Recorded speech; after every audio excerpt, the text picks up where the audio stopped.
एक बड़ा महत्वपूर्ण मैसेज आया है धीरज कुमार का। धीरज कुमार ने कहा है कि सर जेवीएन वालों से पैसे लिए तो उसका क्या हुआ, 1500 प्रति छात्र, जो जवाब दो गुरुजी।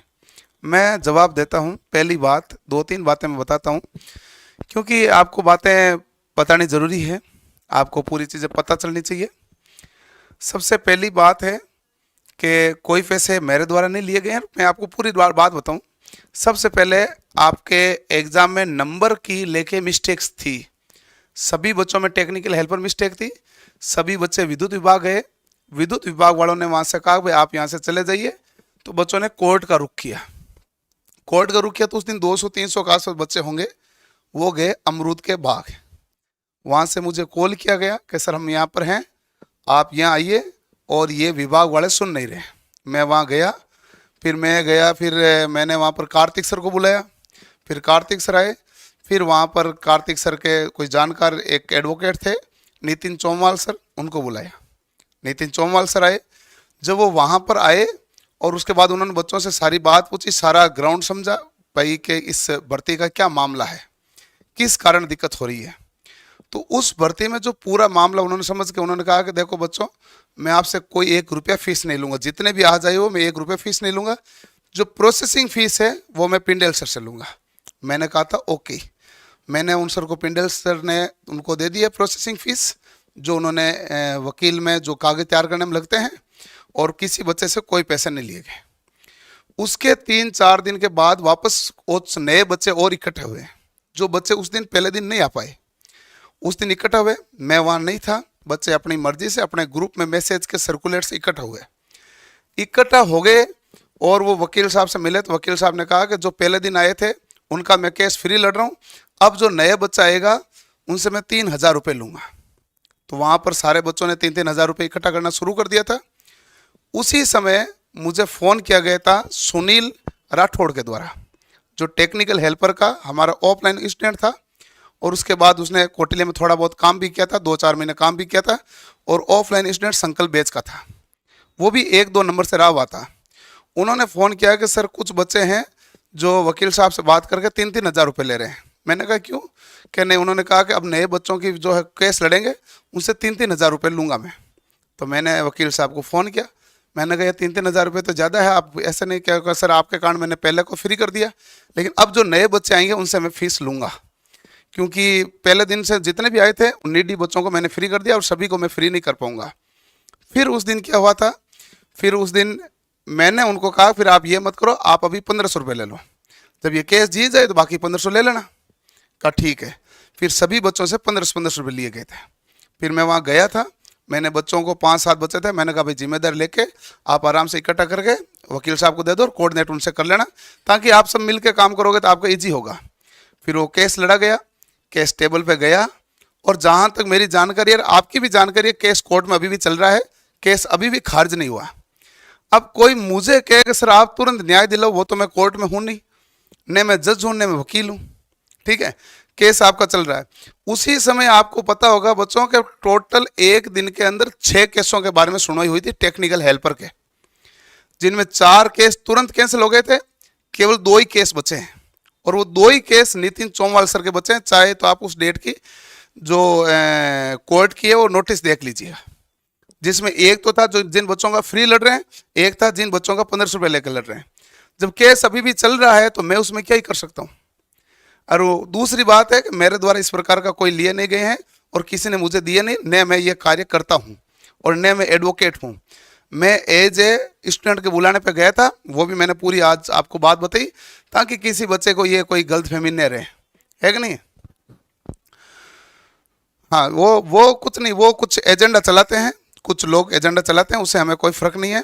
लेकिन जो बात स्पष्ट ये थी, और उस दिन उन्होंने कईयों से संपर्क किया था, बाकी के कोई नहीं आए थे, या हो सके वो दूर थे इसलिए नहीं आ पाए, उससे हमारी कोई गिला शिकवा नहीं है, न हम उसके उस दिन किसी प्रकार कोई बात की थी। मैं यहाँ था जयपुर में, मैं यहाँ गया था, और मैं गया था तो मैंने इस प्रकार से ये जो कार्य हुआ था, पहला केस और दूसरा केस दोनों के बारे में मैंने पूरी बता दी। अब एक और सवाल है, सर टेक्निकल हेल्पर की भर्ती के न्यू भर्ती का क्या अपडेट है? अभी तक टेक्निकल हेल्पर भर्ती का कोई खास अपडेट नहीं है।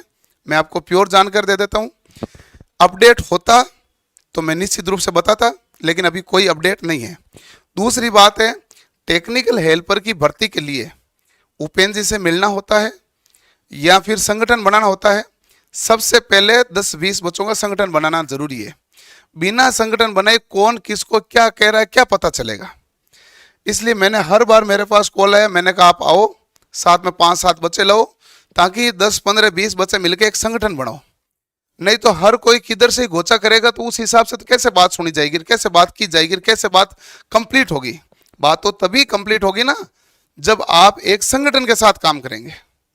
संगठन के लिए आना पड़ता है। अब उन्होंने कहा कि बच्चों ने कहा कि सर आपकी कोचिंग में बच्चे पढ़ते हैं, यहाँ पर बहुत सारे हैं, आप उन बच्चों को वहां पर भेज दीजिए।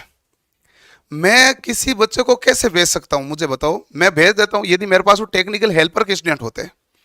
मेरे पास अलग अलग बैचों के स्टूडेंट पढ़ते हैं। अभी सबसे ज़्यादा लोको पायलट के हैं, तो मैं लोको पायलट वालों को ये कहूँ, जिन्होंने लोको पायलट बैच में एडमिशन लिया पढ़ रहे हैं, उनको मैं ये कहूँ कि आपको टेक्निकल हेल्पर के लिए संघर्ष करना है। तो मैं किसको ऐसे क्या कहूँ, जो टेक्निकल हेल्पर के लिए संघर्ष कर रहे हैं उनको खुद को आना तो चाहिए ना।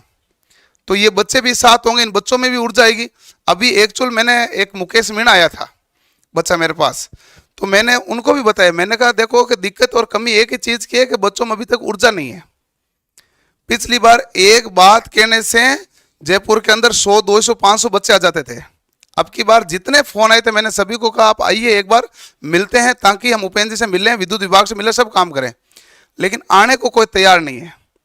अच्छा, जब तक नहीं आया जाएगा तब तक बताओ संघर्ष कौन करेगा। सभी ये चाहते हैं कि संघर्ष है, हम फोन पर सपोर्ट करेंगे, ग्राउंड पे हम नहीं आ सकते, हम दूर हैं। सभी दूर नहीं है, दूर कुछ बच्चे दूर होंगे, लेकिन कितने दूर हैं कि भाई 200 किलोमीटर, 300 किलोमीटर, 400 किलोमीटर, कितने रुपए लग जाएंगे, 500 या 1000 रुपए लगेंगे। और मुझे पता है भाई खर्चा है, जो लगना है वो तो लगेगा, ठीक है। लेकिन ये भर्ती जितनी लेट आएगी तो आपका खर्चा वैसे भी ज्यादा लग रहा, आप पढ़ रहे हैं तो मेहनत करें तो ज्यादा ही लग रहा है ना। इसलिए 15-20, 10-15 बच्चे मिलिए, मिलकर आइए, संगठन के साथ मिलकर काम करेंगे तो जरूर होगा। नहीं तो इंडिविजुअल फोन पे कहने से या मैसेज टाइप करने से आंदोलन नहीं होते हैं। आंदोलन पिछले इतने ही हुए थे, A to Z हुए थे, लेकिन जिम्मेदारी लेने पड़ती है, इसलिए 10-20 बच्चों को आगे साथ में आना पड़ता है। अच्छा, क्यों आना पड़ता है कि जैसे मान लो आपको आंदोलन के लिए भी घोषणा की जाए तो कौन आंदोलन को लीड करेगा, कौन क्या करेगा। आपको पता हो तो पिछली बार पद बढ़ाने के लिए आंदोलन हुए थे, जिसमें एक संतोष सैनी है, वो 5-7 दिन रह के आया था जेल, जिसमें जेसी करवानी पड़ी थी, और बाकी के जो बच्चे हैं वो 151 के अंदर गए थे। मैं और राम निवास जी वहां से उनको लेके भी आए थे दूसरे दिन, तब तक हम वहीं थे और हमने अपनी तरफ से पूरा प्रोसेस भी किया था, ठीक है। लेकिन डर उस चीज का हमें भी लगता है ना कि भाई हमारे कारण बच्चे सफर कर रहे हैं। वो सही बात है कि भाई बच्चों के लिए हम कर रहे थे, हमारे लिए बच्चे थे, हम दोनों एक ही थे, बट बात तो सत्यता यही है।